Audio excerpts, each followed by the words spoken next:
What's going on, BookTube? Today I'm going to be talking about books that got better with time. And these books are super interesting to me because typically it's the other way around. I usually love the books I think they're the best right after I finish reading them, and they get a little bit worse over time. And I think part of this is because the endings of books are typically very exciting. They're action packed. All the little storylines, the plot lines are coming to a neat little end or leaving on a cliffhanger that gets you excited about the next book.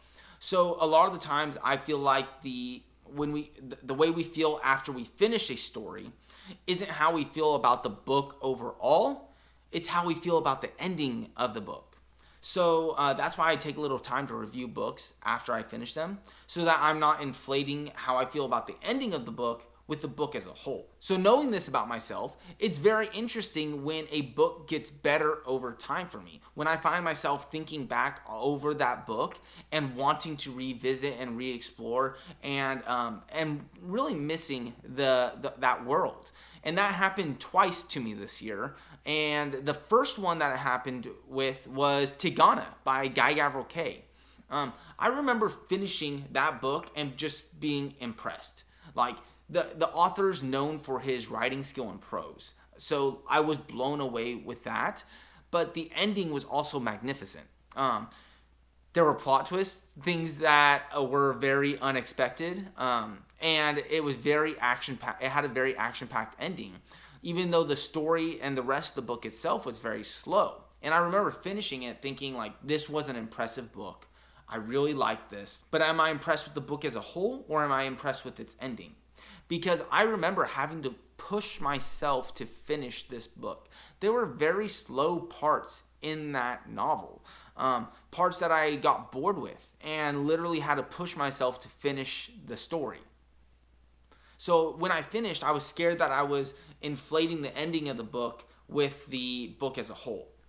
But as I took time and as the months have passed, I think about Tigana a lot.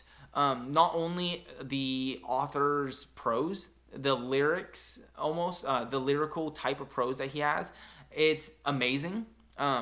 Whether it's certain scenes in the story that just really stand out to me, because some of those scenes in the books are just outstanding. And I've even thought back to like some of the themes of the book about history and language and how we perceive things. It's all incredible, and it's made me miss the world that it's set in. It's made me want to reread Tigana, which is surprising because even when I finished that book and I thought about how impressive that book was, I remember specifically thinking, this was an impressive book, but I don't think I'll ever read it again. Like, I enjoyed it, but it's not something I want to revisit. And as time's gone on, I'm missing that world, and I'm wanting to reread that tale and read it through a new perspective. So Tigana's the first book on my list that has gotten better as time goes on.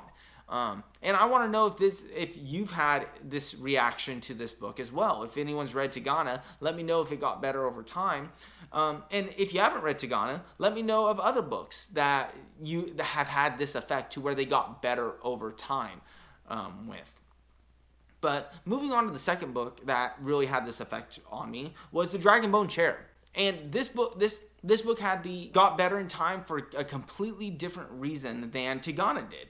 This book had more to do with me bringing false expectations into reading the book.